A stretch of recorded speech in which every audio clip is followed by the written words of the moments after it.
आज हम आपको लेकर चलेंगे एक ऐसे प्राचीन रहस्यमयी और आध्यात्मिक शिव धाम की यात्रा पर जिसे सिर्फ एक मंदिर नहीं बल्कि श्रद्धा, भक्ति और तपस्या का प्रतीक माना जाता है। यह वह जगह है जहां से कांवड़ यात्रा जैसी विराट परंपरा की शुरुआत मानी जाती है। एक परंपरा जो आज लाखों शिव भक्तों की आस्था बन चुकी है। उत्तर प्रदेश के बागपत जिले में स्थित यह स्थल है पुरा महादेव मंदिर, जिसे भगवान परशुराम की गहन तपस्या, उनके पश्चाताप और शिव भक्ति का साक्षात केंद्र कहा जाता है। यह मंदिर केवल ईंटों पत्थरों का ढांचा नहीं है, बल्कि हर पत्थर पर आस्था की छाप और हर कोने में इतिहास की गूंज छिपी है। लोक कथाओं और मान्यताओं के अनुसार जब भगवान परशुराम ने अपने पिता की आज्ञा पर अपनी ही मां रेणुका का सिर काट दिया तो उनके मन में अपराध बोध का सागर उमड़ पड़ा। उस ग्लानि और पश्चाताप से मुक्त होने के लिए उन्होंने इस पावन भूमि पर शिवलिंग की स्थापना की और तपस्या में लीन हो गए। यहीं से शिव भक्ति की वो लहर उठी जिसने कांवड़ यात्रा जैसी श्रद्धा की परंपरा को जन्म दिया। पुरा महादेव सिर्फ धार्मिक आस्था का केंद्र नहीं है, बल्कि यह वह स्थल है जहां भगवान परशुराम के पश्चाताप ने इतिहास की दिशा बदली और भक्ति ने पुण्य जन्म लिया। यहाँ का शांत वातावरण, हिंडन नदी का किनारा और चारों ओर फैली हरियाली, यह सब मिलकर एक दिव्य अनुभूति कराते हैं। हर सावन में यहाँ लाखों श्रद्धालु आते हैं, गंगा जल से भरी कांवड़ लेकर और भोलेनाथ को अर्पण करते हैं अपना विश्वास, अपनी उम्मीदें और अपनी आस्था।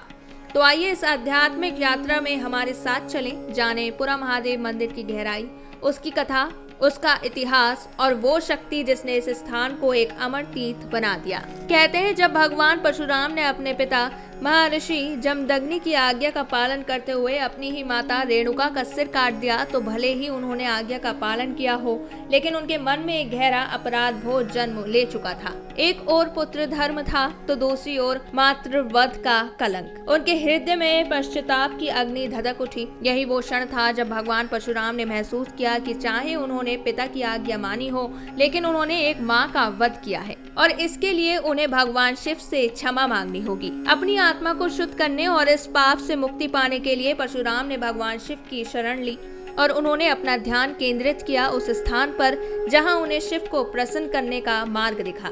यही स्थान था पुरा महादेव, उत्तर प्रदेश के बागपत जिले में स्थित एक शांत और पवित्र स्थल। कहा जाता है कि उन्होंने यही शिवलिंग की स्थापना की और कठोर तपस्या में लीन हो गए।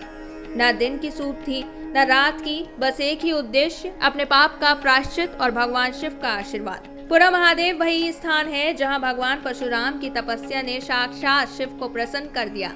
कहते हैं उनकी भक्ति, समर्पण और पश्चाताप की गहराई देखकर स्वयं भोलेनाथ प्रकट हुए और उन्हें आशीर्वाद दिया। यही वह स्थल है जहां भगवान परशुराम ने गंगा जल से जलाभिषेक कर अपने पापों का प्रायश्चित किया और फिर से धर्म के पथ पर अग्रसर हुए। इस प्रकार यह मंदिर न केवल शिव भक्ति का प्रतीक बना, बल्कि यह भी सिद्ध कर दिया कि अगर पश्चाताप सच्चा हो तो ईश्वर भी क्षमा देने से नहीं चूकते। अब सोचिए, जब स्वयं भगवान परशुराम, जो क्रोध और तपस्या दोनों के प्रतीक माने जाते हैं, उन्होंने अपने पापों के प्रायश्चित के लिए गंगा जल लाकर भगवान शिव का अभिषेक किया, तो क्या यह कांवड़ यात्रा की मूल भावना और प्रारंभिक रूप नहीं था? जब एक योद्धा जो संपूर्ण भारतवर्ष में अपने पराक्रम के लिए जाना जाता था, वह भी सिर झुकाकर जल लेकर चला, तो इस घटना ने एक ऐसी परंपरा को जन्म दिया जो आज करोड़ों श्रद्धालुओं की आस्था बन चुकी है। स्थानीय मान्यता यही कहती है कि कांवड़ यात्रा की पहली झलक इसी पावन धरती पुरा महादेव पर देखी गई थी। यही वह स्थान था जहां से एक साधारण सी भक्ति यात्रा ने एक महायात्रा का रूप लिया।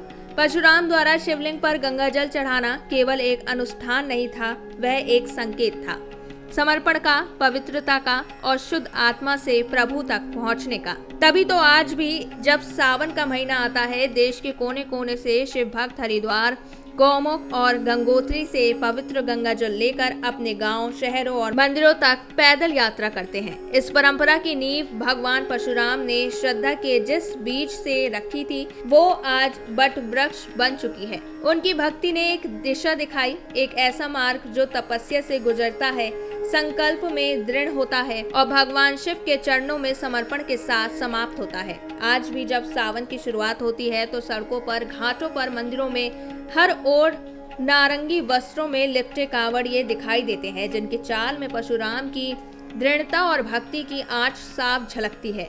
यह केवल एक यात्रा नहीं बल्कि आत्मा की शुद्धि और ईश्वर के प्रति समर्पण की एक जीवंत परंपरा है, जिसका आरंभ यही पुरा महादेव में हुआ था।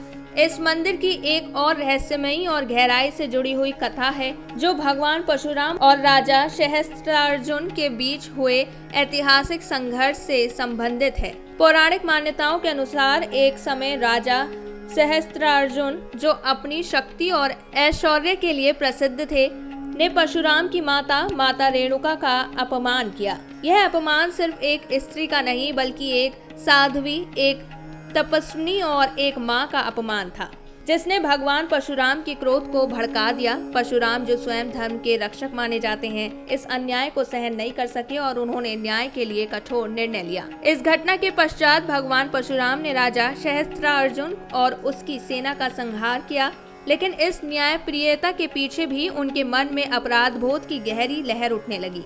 उन्होंने अनुभव किया कि भले ही उन्होंने धर्म के लिए शस्त्र उठाया हो, लेकिन हिंसा और मातृवध का पाप उन्हें भीतर से कचोट रहा था। इसी आत्मग्लानि और पश्चाताप की भावना के साथ वे इस पवित्र भूमि पुरा महादेव पर पहुंचे, जहां उन्होंने भगवान शिव की आराधना शुरू की। यहां आकर उन्होंने कठोर तपस्या की, शिवलिंग की स्थापना की और भगवान शिव से क्षमा याचना की। यह वही स्थल है जहां केवल पूजा नहीं होती, बल्कि आत्मशुद्धि की प्रक्रिया भी शुरू होती है। यही कारण है कि पुरा महादेव सिर्फ एक धार्मिक स्थल नहीं, बल्कि एक ऐसा मोक्ष धाम माना जाता है जहां कोई भी व्यक्ति अपने पापों का प्रायश्चित कर सकता है। इस कथा ने इस मंदिर को एक नई पहचान दी, पश्चाताप, प्रायश्चित और मोक्ष के संगम के रूप में। यही वजह है कि आज भी यहाँ आने वाले श्रद्धालु सिर्फ मन्नतें नहीं मांगते, बल्कि अपने भीतर के अपराध बोध, दुख और संशय को भी भोलेनाथ के चरणों में अर्पित करते हैं, ताकि जीवन को एक नई शुरुआत मिल सके। आज पुरा महादेव मंदिर सिर्फ एक ऐतिहासिक स्थल नहीं, बल्कि कांवड़ियों और शिव भक्तों के लिए आस्था का शक्ति केंद्र बन चुका है। सावन के महीने में हजारों लाखों श्रद्धालु यहाँ पहुँचते हैं, कुछ हरिद्वार से जल लेकर, तो कुछ यहीं आकर भोलेनाथ के दर्शन कर अपनी मनोकामनाएं पूर्ण करने की प्रार्थना करते हैं। कहते हैं, जो भक्त यहाँ सच्चे मन से भोलेनाथ की पूजा करता है, उसके जीवन की सारी बाधाएं दूर हो जाती हैं। अब बात करें इस पवित्र स्थल की भौगोलिक स्थिति की, तो पुरा महादेव मंदिर हिंडन नदी के तट पर बसा हुआ है और मेरठ की सीमा के पास बागपत जिले की एक छोटी सी पहाड़ी पर स्थित है। अब बात करें इस पवित्र स्थल की भौगोलिक स्थिति की, तो पुरा महादेव मंदिर हिंडन नदी के तट पर बसा हुआ है और मेरठ की सीमा के पास बागपत जिले की एक छोटी सी पहाड़ी पर स्थित है। यहाँ का शांत वातावरण, नदी की कलकल ध्वनि और आसपास की हरियाली आपको एक अलग ही ऊर्जा से भर देती है। यह स्थान एक ओर ऐतिहासिक है, तो दूसरी ओर आध्यात्मिक ऊर्जा का भंडार भी है। जहाँ एक ओर भगवान परशुराम की कथा हमें कर्तव्य, क्रोध और पश्चाताप की गहराई से परिचित कराती है, वहीं पुरा महादेव मंदिर हमें यह सिखाती है कि पाप कितना भी बड़ा हो, सच्चे मन से पश्चाताप और भक्ति की राह पकड़ लो तो भोलेनाथ उसे भी माफ कर देते हैं। अगर आप कभी उत्तर प्रदेश आए तो इस पावन स्थल पर जरूर आइए, क्योंकि हो सकता है यहाँ आपका भी कोई आध्यात्मिक जवाब आपका इंतजार कर रहा हो। हर हर महादेव।